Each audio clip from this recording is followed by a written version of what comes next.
Hello అందరికీ, ఎలా ఉన్నారు అందరూ? సో ఈరోజు మన ఛానల్లో స్పెషల్ ఫిష్ పులుసు ఎలా చేసేయాలో చూసేయండి. సో దీనికోసం అయితే నేను ఫిష్ పీసెస్ తీసుకున్నాను. ఇవైతే మా ఇంట్లో పులుసులో పీసెస్ ఎవరు తినరు. సో కొంచెం తినని పీసెస్ అయితే పులుసు పెట్టేసాము. పులుసు అంటే ఇష్టం కానీ పీసెస్ అయితే తినము. సో ఫస్ట్ అయితే స్టవ్ ఆన్ చేసుకొని కడాయి పెట్టుకొని ఆయిల్ అయితే వేసుకున్నాను. ఆయిల్ మంచిగా హీట్ అయ్యేలోపు వెల్లుల్లి, ధనియాలు, జీలకర్ర అయితే పొడి కొట్టుకొని పెట్టుకున్నాను.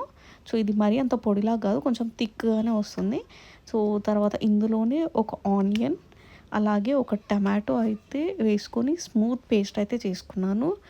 ఈలోపు ఆయిల్ మంచిగా హీట్ అయిపోయింది. హీట్ అయిపోయిన ఆయిల్లో ఆనియన్స్, కట్ చేసి పెట్టుకున్న ఆనియన్స్, అలాగే ఒక 4 పచ్చిమిర్చి అయితే వేసుకొని అయితే మంచిగా ఫ్రై చేసుకోవాలి. సో మంచిగా ఫ్రై అవ్వడానికి అయితే ఒక 2 మినిట్స్ టైం పడుతుంది. ఇప్పుడు ఇందులోనే అల్లం వెల్లుల్లి పేస్ట్, పసుపు, అలాగే ముందుగా పేస్ట్ చేసి పెట్టుకున్న టమాటో, ఆనియన్ పేస్ట్ కూడా వేసేసుకోవాలి.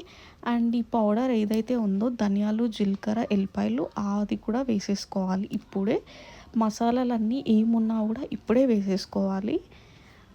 ఇది మళ్ళీ మనం ఫిష్ వేసిన తర్వాత అంతగా పట్టుకోదు. సో ఇప్పుడు అంతా మంచిగా కుక్ అయిపోయాక ఫిష్ అయితే వేసుకుంటే చాలా బాగుంటుంది ఈ టేస్ట్. సో ఇదంతా కుక్ అయ్యి ఆయిల్ పైకి వచ్చే వరకు ఒక 5 మినిట్స్ టైం అయితే పడుతుంది. ఇదైతే ఫిష్ ఫ్రైకి నేను సపరేట్గా ఒక మసాలా అయితే ప్రిపేర్ చేసుకుంటున్నాను, అది వేసాను. మీరు ఫిష్ ఫ్రై వీడియో చూస్తుంటే మీకు ఇది తెలుస్తుంది. అది ఏంటంటే ఉప్పు, కారం, పసుపు, అల్లం వెల్లుల్లి పేస్ట్ అండ్ నిమ్మరసం, ధనియాల పొడి వేసుకొని పేస్ట్ అది. ఇంకా కారం నాకు ఫిష్ ఫ్రై చేయంగా మిగిలింది కాబట్టి వేసుకున్నాను. నాకు ఇంకొంచెం కారం పడుతుంది అనిపించింది. సో అట్లా అని ఇంకొక స్పూన్ కారం, అలాగే సాల్ట్ అయితే పులుసుకి సరిపడినంత సాల్ట్ ఇప్పుడే వేసేసుకుంటున్నాను. సో ఒక 2 టేబుల్ స్పూన్స్ సాల్ట్, అలాగే కారం కూడా ఇప్పుడే వేసేసుకొని మంచిగా ఆయిల్ కంప్లీట్గా సపరేట్ అయ్యే వరకు సిమ్లోనే కుక్ చేసుకోవాలి.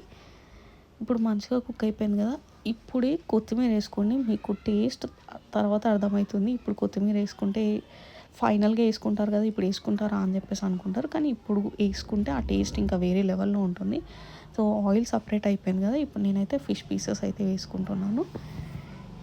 జనరల్గా ఎవరైనా సరే పులుసు వేసుకొని అందులో పీసెస్ వేసుకుంటారు, కానీ నేను ఆ ఫిష్ పచ్చి వాసన ఉండొద్దు అని నేను ఆయిల్లో వేసి ఒక 2 మినిట్స్ అయితే కుక్ చేస్తాను ఖచ్చితంగా. నాకు ఆ స్మెల్ రావద్దు అని చెప్పేసి. ఇదే మీకు ఫిష్ పులుసు టేస్ట్ డిఫరెంట్గా ఉంటుంది మీరు నార్మల్గా తినేదానికి దీనికి. ఇట్లా మీరు ట్రై చేసి చూడండి, మీకు డిఫరెన్స్ అర్థమవుతుంది.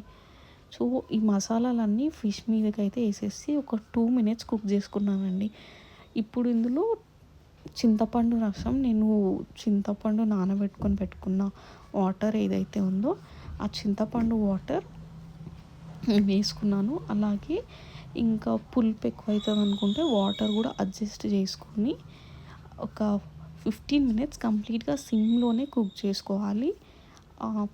పులుపు, కారం, ఉప్పు అంతా పీసెస్కి పట్టాలి కదా, అట్లా అని. అలాగే పులుసు కూడా మసులుతేనే మంచిగా బాయిల్ అయితేనే టేస్ట్ ఉంటుంది. లేదు అంటే వాటర్ ఉప్పు, కారం కలవకుండా అట్లా ఉంటుంది. అందుకే మంచిగా బాయిల్ చేసుకోవాలి. 15 మినిట్స్ ఖచ్చితంగా బాయిల్ కావాలి. నాకు 15 మినిట్స్ తర్వాత ఇట్లా ఆయిల్ సపరేట్ అయిపోయింది. నాకు ఇంకొంచెం థిక్గా కావాలని చెప్పేసి నేను హై ఫ్లేమ్లో మూత తీసేసి పెట్టాను. మూత తీసేసి పెడితే కొంచెం దగ్గరకు అవుతుంది గ్రేవీ, అట్లా అని చెప్పేసి ఇట్లా ఒక 10 మినిట్స్ కుక్ చేసుకున్నాను.